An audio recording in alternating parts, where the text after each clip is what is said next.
क्या आपने कभी सोचा है कि आर्टिफिशियल इंटेलिजेंस अब केवल लैब्स तक सीमित नहीं बल्कि अंतरराष्ट्रीय सौदों का हिस्सा बन चुका है? अभी हाल ही में पेंटागन ने XAI, एंथ्रोपिक, गूगल और ओपन एआई जैसी कंपनियों को $200 मिलियन के एआई कॉन्ट्रैक्ट्स दिए हैं।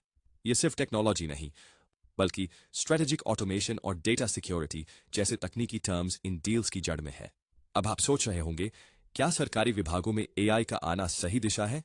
XAI ने Grok for government platform launch किया है, जिससे अमेरिकी सरकारी एजेंसियां अब सीधे एआई मॉडल्स इस्तेमाल कर सकती है।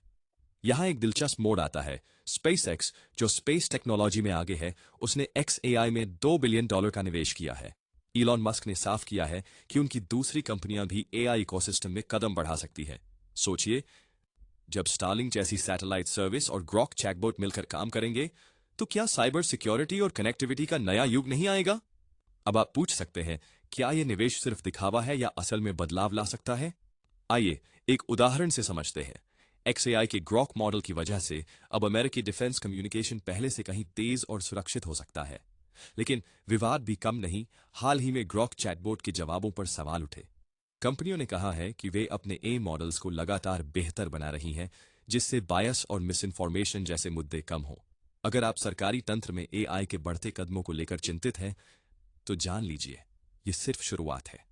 तो क्या हम जल्द ही देखेंगे कि सरकारी फैसले, युद्ध नीति या हेल्थ केयर प्रोजेक्ट्स में एआई का सीधा दखल होगा, या फिर यह टेक्नोलॉजी सरकारी सिस्टम की पारदर्शिता को बढ़ाएगी? ये सवाल हमारे सामने है और जवाब आने वाले महीनों में मिलेंगे। अब बात करते हैं एआई के हार्डवेयर फ्रंट पर, यानी चिप्स की दुनिया में। एनवीडिया ने अपनी H20 एआई एक्सेलरेटर चिप्स चीन में फिर से बेचना शुरू किया है। आप सोच रहे होंगे, आखिर ये एआई एक्सेलरेटर क्या है? आसान भाषा में कहे तो ये चिप्स कंप्यूटर को इंसानी दिमाग की तरह सोचने, समझने की ताकत देते हैं और डाटा प्रोसेसिंग स्पीड को कई गुना बढ़ा देते हैं। अमेरिका ने पहले चीन पर ए चिप्स को लेकर सख्त पाबंदी लगाई थी ताकि हाई एंड टेक्नोलॉजी गलत हाथों में न जाए। लेकिन अब ग्रीन सिग्नल मिलने के बाद एनवीडिया ने अपने स्टॉक चीन में फिर से शुरू कर दिए हैं।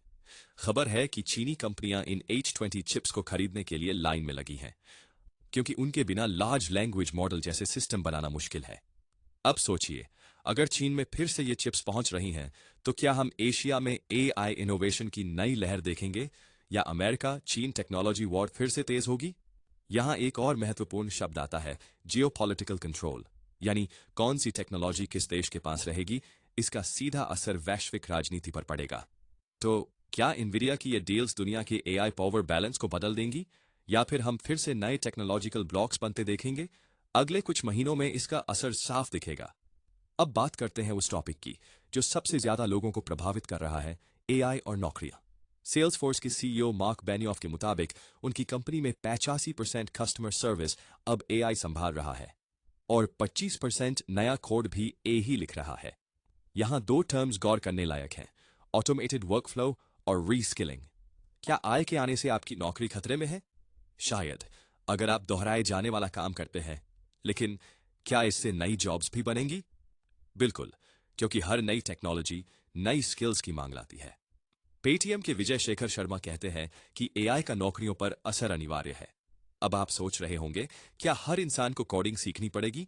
जरूरी नहीं, लेकिन क्रिटिकल थिंकिंग और क्रिएटिव डिसीजन मेकिंग जैसी स्किल्स की मांग जरूर बढ़ेगी। ओपन एआई के सैम ऑल्टमैन और एंथ्रोपिक के डारियो अमोडेई जैसे विशेषज्ञ चेतावनी दे रहे हैं, अगले 5 साल में 50% तक एंट्री लेवल ऑफिस जॉब्स गायब हो सकती हैं। पर वहीं ए नई भूमिकाएं भी पैदा कर रहा है, जैसे प्रॉम्प्ट इंजीनियर और डेटा एनोटेटर। अब सवाल है, क्या आप इस बदलाव के लिए तैयार हैं? अपनी स्किल्स को अपग्रेड करें, क्योंकि एआई की यह लहर सिर्फ खतरा नहीं बल्कि नया अवसर भी है। याद रखिए, टेक्नोलॉजी उन्हीं के साथ है जो बदलाव को गले लगाते हैं। अब जानते हैं एआई किस किस सेक्टर में अपना असर छोड़ रहा है। महाराष्ट्र में सरकार ने एआई पावर्ड कैमरा नेटवर्क लगाया है, जो जानवरों की मूवमेंट को ट्रैक करता है और गांव वालों को अलर्ट करता है। इसे रियल टाइम मॉनिटरिंग और प्रिडिक्टिव अलर्टिंग कहते हैं। दिल्ली में एक सर्वे हुआ जिसमें पता चला कि अब ज्यादातर छात्र अपनी पढ़ाई के लिए आई टूल्स का इस्तेमाल कर रहे हैं, लेकिन आई जनरेटेड कंटेंट पर भरोसा अभी भी कम है। सोचिए, जब एडेप्टिव लर्निंग और कंटेंट ऑथेंटिसिटी दोनों बेहतर हो जाएंगे, तो शिक्षा प्रणाली ही बदल जाएगी। फाइनेंस सेक्टर में एआई अब फ्रॉड डिटेक्शन और पर्सनलाइज्ड क्रेडिट स्कोरिंग में क्रांतिकारी बदलाव ला रहा है। इसका मतलब है आपके फाइनेंशियल फैसले और ज्यादा सुरक्षित और स्मार्ट होंगे। मेंटल हेल्थ में भी एआई आगे है। वाइसा जैसे चैटबॉट्स को लोग अपनी भावनाएं बताने लगे हैं, क्योंकि ये चैटबॉट्स नेचुरल लैंग्वेज प्रोसेसिंग और इमोशनल एनालिसिस पर काम करते हैं। अब सोचिए, क्या आई इंसान की जगह ले सकता है? डिज्नी पिक्सार के चीफ क्रिएटिव ऑफिसर का जवाब है नहीं, इंसानी क्रिएटिविटी की कोई मशीन बराबरी नहीं कर सकती। तो क्या अगला बड़ा इनोवेशन शिक्षा, स्वास्थ्य या मनोरंजन में आएगा, या कोई नया सेक्टर पूरी तरह बदल जाएगा? आपकी राय क्या है? हमें कमेंट्स में जरूर बताएं। आखिर में कुछ और तेजी से बदलती घटनाएं। XAI के ग्रॉक चैटबॉट पर विवाद उठा जब उसने कुछ विवादास्पद जवाब दिए। कंपनी ने तुरंत माफी मांगी और अपने मॉडल अलाइनमेंट को सुधारने का दावा किया। माइक्रोसॉफ्ट ने 2024 में अपने AI टूल्स की वजह से $500 मिलियन से ज्यादा की बचत की है। इसे कहते हैं ऑपरेशनल एफिशिएंसी और कॉस्ट ऑप्टिमाइजेशन। सोचिए, जब हर कंपनी अपने खर्च कम और प्रोडक्टिविटी ज्यादा कर पाएगी तो मार्केट का चेहरा ही बदल जाएगा। Perplexity AI ने Comet नाम का AI वेब ब्राउजर लॉन्च किया है, जिसमें एक इन बिल्ट असिस्टेंट और Perplexity डिफॉल्ट सर्च इंजन है। ये इंटेलिजेंट ब्राउजिंग और कन्वर्सेशनल सर्च का नया युग है। अब आप सोच रहे होंगे, क्या AI इतनी तेजी से बदलता रहेगा या इसकी रफ्तार थमेगी? मेरा जवाब है, ये तो बस शुरुआत है। आने वाले हफ्तों में शायद हम और भी ज्यादा एडवांस AI टूल्स, नए विवाद और बड़ी डील्स देखेंगे। तो दोस्तों, आपको कौन सी खबर सबसे ज्यादा दिलचस्प लगी?